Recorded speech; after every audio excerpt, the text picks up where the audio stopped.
जय माता दी भक्तों, कैसे हो आप सभी। आशा करती हूँ आप लोग भी अच्छे होंगे।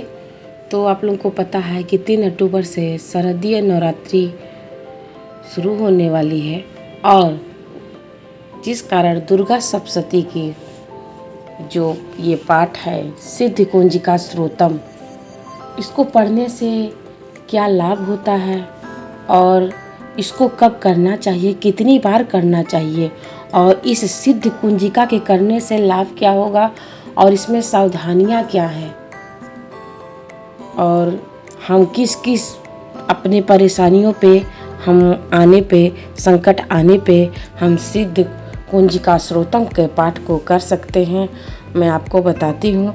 और अगर वीडियो पसंद आए तो कमेंट में जय माता दी ज़रूर लिखिएगा और मैं आप लोगों को हर चीज़ बताऊंगी कि सिद्ध कुंजिका स्त्रोतम का पाठ कैसे करेंगे, कितनी बार करेंगे और कब कब आप ज़्यादा करेंगे तो ज़्यादा लाभ होगा।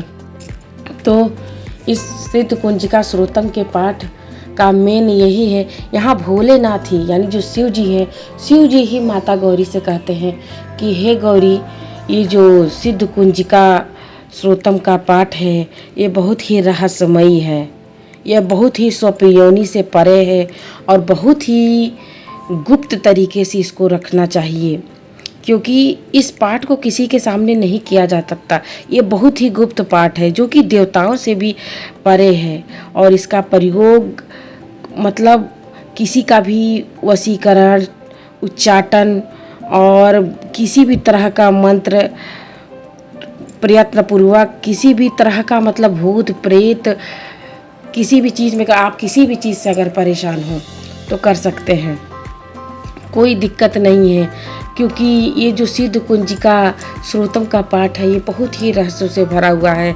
यहाँ भोलेनाथ खुद माता से बता रहे हैं कि ये बहुत रहस्यमय बना हुआ ये स्त्रोतम सिद्ध कुंजिका स्त्रोतम का पाठ है और देवता भी इसको नहीं समझ पा रहे हैं। यहाँ तक कि श्री दुर्गा सप्तशती जो पुस्तक है उसमें जितने भी पाठ हैं, अर्गला, कवचम, कुछ भी कीलक, जो भी जितने भी पाठ हैं, सबसे ज़्यादा महत्व सिद्ध कुंजिका स्त्रोतम के पाठ को दिया गया है। और इसके मंत्र का भी बहुत महत्व, मंत्र देवी मंत्र है, बहुत ही विस्तृत में दिया गया है सिद्ध कुंजिका स्त्रोतम। और सिद्ध कुंजिका स्त्रोतम का जो पाठ जो करना है, वैसे तो हम प्रतिदिन प्रातः काल कर सकते हैं, स्नादि करके ब्रह्म मुहूर्त में प्रातः काल कर सकते हैं और नहीं तो अगर हम हो सके तो शाम के समय में मध्यकालीन हम तब भी कर सकते हैं। वैसे तो एक चीज़ और मैं बताना चाहूँगी कि सिद्ध कुंजिका स्त्रोतम का जो पाठ है ये किसी से करने को कहना ही नहीं चाहिए जो नास्तिक हो, जो व्यभिचारी हो, मांस मदिरा का सेवन करता हो, माता के प्रति विश्वास न रखता हो। मैं इसलिए बता रही हूँ क्योंकि बहुत जो होते हैं मतलब नकारात्मकता जिसकी सोच में होती है, माता नाराज़ भी हो जाती है। गलती करने वाले से जो बताता है, मैं अपनी भाषा में बता रही हूँ और कोई ज़रूरी नहीं कि आदमी बहुत ही परफेक्ट हर चीज़ बताए, मैं अपनी भाषा में आपको बता रही हूँ कि कोई ज़रूरी नहीं है कि इंसान आपकी भाषा समझे हो और नकारात्मकता जिस इंसान के मन में हो उसको नहीं बताना चाहिए। कोई चीज़ करना भी उतना ही पाप होता है जितना उस सामने वाला गलत होता है। तो ऐसे इंसान को बिल्कुल नहीं कहना चाहिए कि आपको इतनी परेशानी है, आप सिद्ध कुंजिका का पाठ करिए, क्योंकि कोई मतलब नहीं है। क्योंकि वो तो इंसान नास्तिक है, तो मांस मदिरा हर चीज़ गलत कामों से घिरा हुआ है, वो तो सारा जितनी बुरा दोष है अपने को पाप लगेगा। भोलेनाथ शिव जी खुद पार्वती जी से इसमें व्यक्त किए हैं कि ये बहुत गुप्त भरा है, बहुत ही रहस्यमयी ये पाठ है और उसी इंसान को करना चाहिए जो माता के प्रति आस्था रखे और हृदय से करे, सच्चे मन से करे। और सिद्ध कुंजिका का पाठ नवरात्रि में करे तो खासकर ज़्यादा अच्छा होता है, खासकर संधि काल में। संधि काल किसे कहते हैं? जैसे अष्टमी हमारा ख़त्म होते होते नवमी चालू हो जाए, मतलब उन इधर का आधा 20-25 मिनट, उधर का 20-25 मिनट, यानी कुल 48 मिनट जो भी हो, मतलब लमसम उतने का ये बहुत ही फलदायी होता है संधि काल का समय। तो आप इस टाइम सिद्ध कुंजिका का श्रोतम का पाठ कर सकते हैं। यकीन मानिए जो भी आपको दिक्कत है आप कीजिए और आपको 100% कोई भी मनोकामना हो माता के प्रति, और मनोकामना भी करने से पहले जो संकल्प लेंगे, सबसे पहले मतलब कोई भी पीढ़ा आपके घर जो भी हो रख देंगे, पाटे पे लाल कपड़े डाल देंगे, जो भी हो। उसके बाद से माता की आप देख सकते हैं हर चीज़ रखा हुआ हो, माता को चुनरी रख दिया, दीप प्रज्वलित कर दिया, वो भी एक मुखी, चारनारा एक मुखी दीपक घी का प्रज्वलित कर दिया। माता को धूप अगरबत्ती जो भी आपको देना हो रख दीजिए, प्रसाद वगैरह जो रखना हो रख दीजिए। और आप देखिए कि वैसे तो आप नवरात्रि में दोनों टाइम कर सकते हैं, ब्रह्म मुहूर्त संध्याकालीन, लेकिन आप किसी विशेष मतलब अगर आपको कोई चीज़ जागृत करनी हो, कोई भी चीज़ सिद्ध करनी हो, क्योंकि सिद्ध कुंजिका में ये सीधे दर्शाया हुआ है कि किसी भी चीज़ का मनमोहन, मरण या मतलब वशीकरण, उच्चाटन आदि के लिए उद्देश्यों के लिए इसका बहुत ही होता है, तो इसीलिए इसको गुप्त रखा गया है। महादेव ने खुद माँ गौर से कहा है कि इसको गुप्त रखना चाहिए ज़्यादातर। तो सिद्ध कुंजिका का स्रोत पाठ करते हैं तो किसी से बताया भी नहीं जाता है, क्योंकि ये बहुत ही रहस्यमयी पाठ है, बहुत ही। तो लाल मैं बता रही थी यहाँ से कि लाल कपड़ा रख के, मूर्ति वगैरह माता का जो भी कैलेंडर फोटो रख के, लाल चुनरी उड़ा के, और फिर हे माँ मेरे सामने ये परेशानी है, ये दिक्कत है, और इस समय माता पाठ करो, मैं संकल्प ले रही हूँ, हे माँ मेरी मनोकामना पूर्ण करो, या आपके ऊपर कोई बाधा हो, भूत प्रेत या किसी ने किया धरा हो, सब कुछ आप कर सकते हैं। अष्टमी पूरा होते नवमी लगते, यानी 48-50 मिनट में जो भी हो संध्याकालीन आप उस टाइम कीजिए, और वाकई यकीन मानिए आपका सारा ही कष्ट माता रानी दूर करेंगी। हर परेशानी, आपके आए हुए संकट माता रानी शेरा वाली आप पे दूर करेगी। और एक चीज़ और पाठ, अगर आपको कोई चीज़ संकल्प लेना है सिद्ध कुंजिका श्रोतम का, तो आप सामने माता का ज़रूर रखिए फोटो, हर चीज़ दीप प्रज्वलित कीजिए, तब सब कुछ करना। इसलिए मैं आपको हर चीज़ बता रही हूँ कि कैसे क्या सिद्ध कुंजिका पाठ का हर चीज़ करते हैं। और दूसरी चीज़, सिद्ध कुंजिका श्रोतम का पाठ जब भी आप प्रारंभ करें तो आपको बैठने के लिए आसनी ज़रूर लेना है।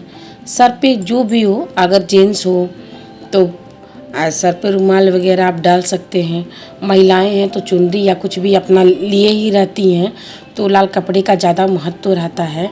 और नवरात्रि में तो वैसे भी माता को लाल चुनरी ज़्यादा पसंद होता है। और कोई भी चीज़ करे मन को बहुत पवित्र रख के, मन को बहुत शुद्ध रखते, और ना बिना कुछ सोचे जो भी हो आस्था माता के प्रति समर्पण भाव से सिद्ध कुंजिका का पाठ करेंगे। और एक चीज़ और, किसी भी ऐसे इंसान को एडवाइस नहीं देना है, यानी उसको परेशानी में देख उसको एडवाइस नहीं देना है कि आप कीजिए ही कीजिए, जब तक उसका खुद का मन ना करे माता के प्रति, जब तक उसका अपनी आस्था ना हो। तो आप जो करिए अपने हिसाब से करिए, खुद करिए, क्योंकि सर्वप्रथम आदमी को स्वयं पहले विश्वास होना चाहिए कि हाँ हम इस पाठ को कर रहे हैं और मेरी 100% इस सिद्ध कुंजिका श्रोतम पाठ के करने से मेरी सारी मनोकामनाएं पूर्ण होंगी। तो यकीन मानिए इस सिद्ध कुंजिका श्रोतम के पाठ करने से सारा ही मतलब कष्ट कट जाता है, सारे दुख दूर हो जाते हैं। वैसे तो मैं फिर इस बात का चर्चा कर रही हूँ कि इस सिद्ध कुंजिका श्रोतम का मेन भोलेनाथ में महादेवी से यही कहा है कि इसको गुप्त रखना है। जैसे कि आप इसको, मैं आपको दिखा रही हूँ लाइन, आप देखिए कि गोपनीयम प्रयत्नेन स्वप्नियो निरिव पार्वती, आप देख सकते हैं कि ये लाइन है। तो यहाँ सीधे गोपनीय रखना है माँ पार्वती से, महादेव जी कह रहे हैं इसको किसी के सामने नहीं कहना है। आपकी जो भी मनसा हो, और कोई ज़रूरी नहीं कि आप नवरात्रि में ही करें, हालांकि नवरात्रि में तो और फलित रहता है क्योंकि 24 घंटा माता का निवास नवरात्रि में रहता है। आपको भी पता, ये बताने की कोई ज़रूरत नहीं है। और जब इसको सुबह शाम आप मतलब सुबह ब्रह्म मुहूर्त में, शाम को भी मध्यकालीन में भी आप कर सकते हैं। और वैसे तो प्रातः काल उठकर कभी भी आप सिद्ध कुंजिका का स्रोत का पाठ आप कर सकते हैं। कोई दिक्कत नहीं है। प्रातःकाल उठकर स्नान आदि करके हर चीज़ सब प्रकार से बाधा विघ्न नष्ट हो जाते हैं। और जान जाइए कि सिद्ध कुंजिका के इस पाठ के करने से देवी सूक्त सहित सप्तशती के पाठ के करने से सिद्धि की प्राप्ति होती है, सब प्रकार की विपत्तियों का नाश होता है और इष्ट देव मोहन, मन का वशीकरण, सभी विषयों के प्रति उपरक्ति और मोक्ष प्राप्ति के लिए छटपटाहट, ये सभी स्तोत्र का इन उद्देश्य से सेवन करने से भी सफल होते हैं। यानी जितने भी तरह के मंत्र होते हैं, वशीकरण या ऊपरी बाधा वगैरह हर चीज़, इन सबों का भी हर चीज़ से अगर आपको नहीं कुछ है, इसके मात्र करने मात्र से ही आप एकदम से आपको मुक्ति मिल जाएगी। तो आप लोगों ने देखा कि सिद्ध कुंजिका के पाठ का बड़ा ही महत्व है और इसे सिद्ध कुंजिका स्रोत के मंत्र को जगाने के लिए इसे भक्तिहीन पुरुषों को तो बिल्कुल नहीं देना चाहिए। और भोलेनाथ भी कहा, हे पार्वती इसे गुप्त रखो, जो बिना कुंजिका स्रोत के, मैं महत्व आपको बताती हूँ कि कुंजिका स्रोत का कि जो भी मनुष्य बिना कुंजिका स्रोत के सप्तशती का पाठ करता है उसे उसी प्रकार सिद्धि नहीं मिलती जिस प्रकार वन में रोना निरर्थक है, अर्थात जैसे मान लीजिए आप कहीं रोते रहें तो वन में आपको कौन देखने वाला है कि हाँ कोई रो रहा है। तो ठीक उसी प्रकार जैसे खाना में नमक ना रहे, इंसान में हंसी ना रहे, दया ना रहे, तो इंसान भी अच्छा नहीं लगेगा। तो ठीक उसी प्रकार अगर हम श्री दुर्गा सप्तशती के पुस्तक का पाठ का पूजन करते हैं, स्तवन करते हैं, पठन पाठन करते हैं, तो ये जो आप पाठ देख रहे हैं सिद्ध कुंजिका स्रोतम का पाठ जरूर करना चाहिए।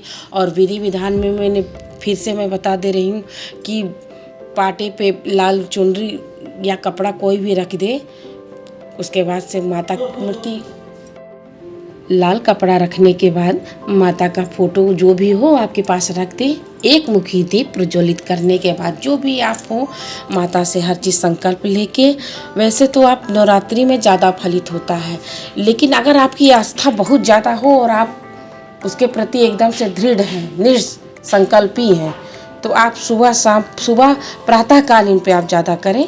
आप मतलब हर प्रतिदिन आप कर सकते हैं। आप अपने दिनचर्या में सिद्ध कुंजिका स्रोतम के पाठ का रख सकते हैं, आप पूजन कर सकते हैं। तो आप लोगों ने देखा सिद्ध कुंजिका स्रोतम के पाठ का महत्व, और आशा करती हूँ आप लोगों को मेरी सिद्ध कुंजिका का पाठ स्रोतम का महत्व, पठन पाठन विधि और क्या करना है, किसे बताना चाहिए किसे नहीं बताना चाहिए, कैसे क्या करना है, मन को कैसे पवित्र रखना है, आसन रखना है या नहीं रखना है, सब कुछ मैंने बता दिया। और नवरात्रि में कब आप कर सकते हैं, नवरात्रि में भी किस टाइम बहुत ही अच्छा होता है, मैंने सब कुछ बता दिया है। तो अब आप लोग को अगर कुछ मेरे बताने में गलतियाँ हुई होंगी, क्योंकि मैं तो अपने भाव रख रही हूँ ना, जो मैं करती हूँ मैं आपको बता रही हूँ, तो कुछ अगर गलती हो गई होगी तो उसके लिए मैं क्षमा चाहती हूँ। आई होप आप सभी को मेरा वीडियो पसंद आया होगा, और अगर पसंद आए तो कमेंट में जय माता दी जरूर लिखिएगा। तब तक के लिए अगले वीडियो में ज़रूर प्रस्तुत होंगी। जय माता दी।